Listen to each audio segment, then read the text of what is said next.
The day of reckoning has finally arrived to where I can make this video and talk to you guys about this weapon. First things first though, the heart of where this video is coming from is the fact that with this past recent update that we got on March 5th, high impact frame rockets got a bump in reserves. As we know nowadays, your Gallahorn is now holding 12 rockets with reserves, of course, which is awesome. We take that. Dragon's Breath as well is also holding 12 rockets with max reserves. Dragon's Breath is just so good that it is catching stray W's. That's pretty impressive, but we're not here to talk about the Dragon's Breath. We are here to talk about a high impact frame rocket launcher, and the buff to high impact frames reserves definitely helps my case. So what rocket are we talking about? Well, if you saw the thumbnail, you might be thinking of the Ash Factory. Brother man, that is from Destiny 1. The rocket launcher that we were actually talking about is none other than the semiotician. Some of y'all might be like, the hell? What rocket launcher is that? Well, my friend, this is the Season of the Witch rocket launcher that you can get over in the helm. And I just want to be very clear with what I'm about to say, okay?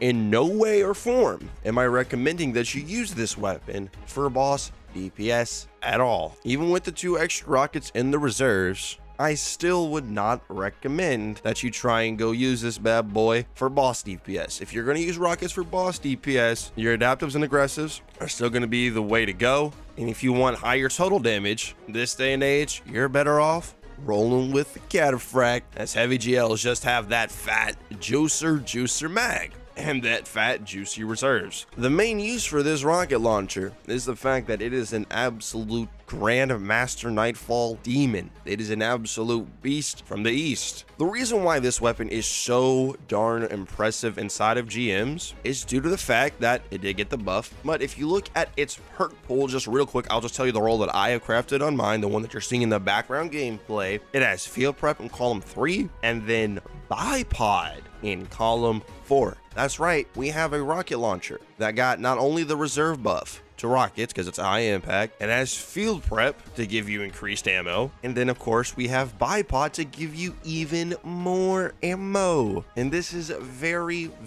nice because with 1 reserve chest piece you can hold up to 17 rockets. 17, aka I'm spawning in the GM with as many rockets as I almost have fusion rifle shots. Just let that sink in for a second. We have literal ammo to just flat out waste. We got so much ammo. 17 shots with just 1 reserve chest piece. That's a huge dub, massive dub. Now we'll go ahead and throw out the perk pool again, and we'll try and talk about some other perks. However, fair warning, there's really not too much going on for it outside of what we've already talked about, at least perk wise. So here's the full perk pool. Looking at column 3, yeah, you really gonna take anything over field prep? Nah, I don't think you are.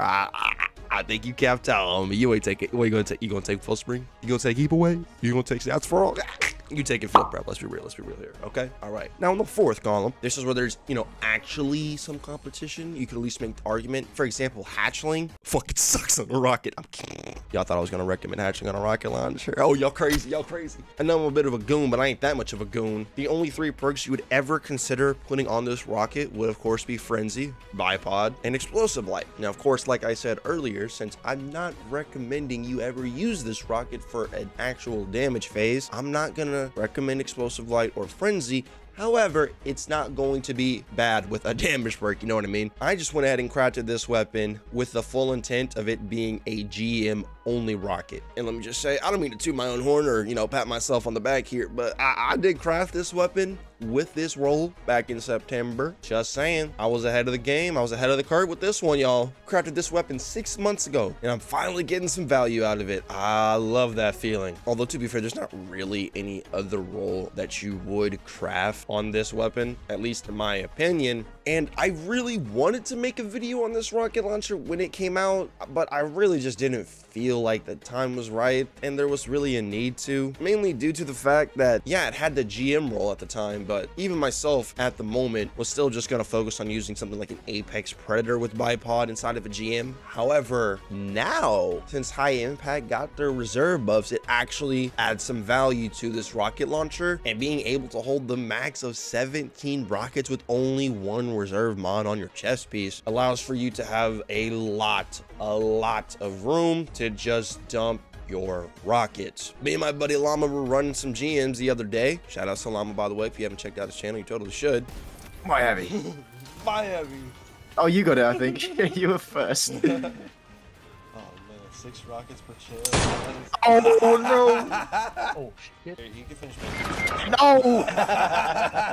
And generally when I run GMs, bro, I'm always just running the Gallahorn, you know what I'm saying? Gallahorn, Cenotaph. But since Llama wanted to rock the Galley, it was actually a perfect time for me to go ahead and try out the new and improved max rocket holding semiotician. And I kid you not, I was using my rocket like it was my primary, even more so than normal because I just have 17 rockets. And we were kind of triple Cenotaphing, stacking it up. There was a lot of heavy to go around, to say the least. And I was having quite the amount of fun. And before you ask, yes, unironically, this is the best strand rocket launcher in the game. The competition for strand rockets is just, it's not quite all there. It's pretty weak. You have the semiotician and the piece of trash socialist weapon that we got this year. That was the precision frame rocket. Yeah.